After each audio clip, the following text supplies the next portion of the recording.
What's going on, everybody? Welcome back today for another video. My name's Stevie. Ladies and gentlemen, today we are talking about the good, the bad, the ugly, an honest review of Modern Warfare 2's beta. And guys, I'll tell you what's really crazy about this beta. You know how everybody says, man, you play the beta, man, you practically playing the full game, man. Well, that statement really doesn't apply necessarily to Modern Warfare 2. And while I normally agree with that statement does not necessarily apply here because we don't know how the earning of the perks is going to work at all. We kind of want to see where Dead Silence is actually going to become unlocked. And not only that, how many guns are actually going to be in this game, whether they're a tree of guns attached to the gunsmith, or there's actually individual guns, how guns are going to be implemented when they're added to the battle pass. There's still a little bit of gray area here. We're going to have to really wait, probably at least through the first season of the game till the first battle pass shows up, and kind of see how all that plays out before we can really give an honest impression of the entire game. But as far as what we do have here, I got an honest opinion for it. And before we dive too deep into this, one thing I have to say is today's opinions are my own opinions. They do not necessarily reflect everybody in the entire community, but I'm pretty sure they represent a good bit of the community. So I guess first things first is we're going to start off with what is good about Modern Warfare 2022. And what I'm going to say first is the maps, baby. I personally enjoyed every map that I have played in this game, whether it was Greenberg Hotel, if it was the museum, if it was, Farm 18, or the Mexican Street map. Pick one. They're all great maps. The ground war maps, they're insane. The visual fidelity of all these maps is awesome. I actually like the water feature. I know it's just water, but still, it's a really cool feature the way it's implemented in this game. The one thing that can really be said about these maps is there is definitely a cut down of windows. There is definitely a cut down of doors. Now, it's not to say doors aren't there, but the amount of doors is definitely cut down. These maps feel a lot tighter and more focused when you're actually playing them. And I know some people have said they didn't like, the museum, or they didn't like the hotel. You got to keep something in mind. I'm coming from the perspective of an objective-based player. I don't play team deathmatch. I hate team deathmatch. To me, there's no point in it. Not only that, I like domination because, I like having an objective that I'm going for, but also because I'm not sure how many of you know this or not, but if you have the enemy is on A flag and your team is on the C flag, your enemy is going to be spawning at A. It's really always going to be there until the flags switch. That's when the spawns are technically flipping. So it's kind of a controlled environment. That's one of the reasons why I like objective-based game modes. And these maps play very well on these objective-based game modes, especially Hardpoint. Hardpoint was phenomenal. And also, if the rumor is true that this game is going to launch with 16 multiplayer maps, plus somewhere through the course of its life cycle, it's going to get all of the OG Modern Warfare 2 maps added onto it. That spells nothing but awesomeness. And not only that, like the graphics on this game, when you're looking at these maps, the explosions, the little finite details, phenomenal. Nothing but phenomenal. Now, I don't know what you guys are playing this game on. I'm playing it on a PlayStation 5. And I'm playing it on my 55-inch 4K TV, 120 hertz refresh rate, taking full advantage of my 2.1 HDMI hookup. And I can tell you, this game looks phenomenal. So if you're playing this on some 24-inch PC monitor and you're only getting 1080p, even at 165 hertz, you're not seeing what I'm seeing. Okay? It's just, you're not. And I'm telling you, the game is freaking gorgeous. Way more gorgeous than Modern Warfare 2019. It's just kind of like if you played Call of Duty Ghosts back in the day and you played it on like PlayStation 3 and then you played it on PlayStation 4, it's just night and day. The shit looks good. Next up on what is good about this game, the gunsmith. The gunsmith is a whole lot simpler. I love how they have simplified the way of the gunsmith. Now, another aspect of this gunsmith, I'm kind of going to have to put this in the ugly section. And since we're not going to make a whole section about this, I'm just going to throw this out there now.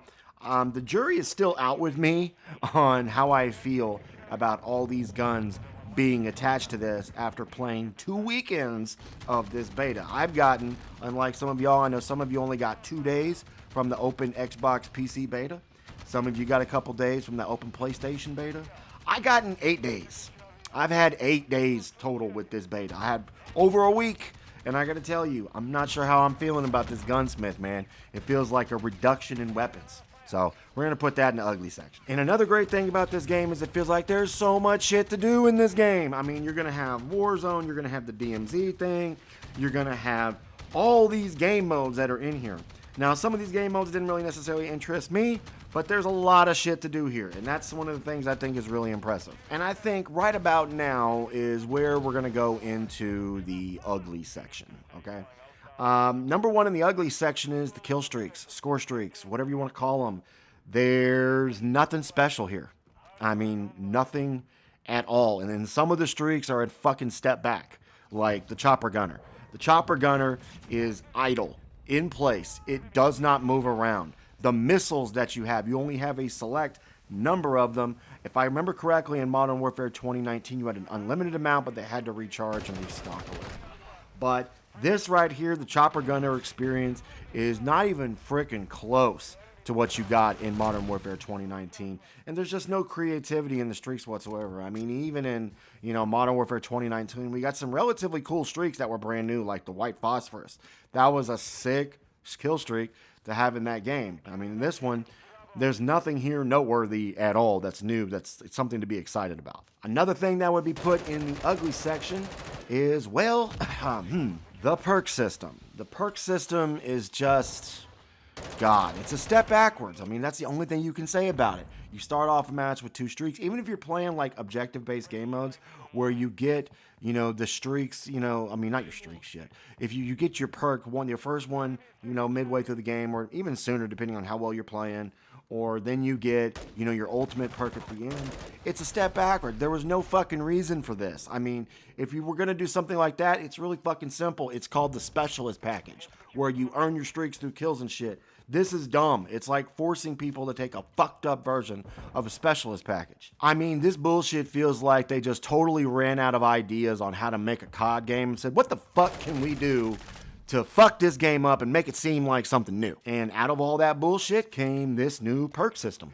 That's what happened. And that leads us to the bad. And the bad, which what's crazy about this, is it's not actually something wrong with the game. And I've said this before in one of my most recent videos. The bad has everything to do with fucking Infinity Ward.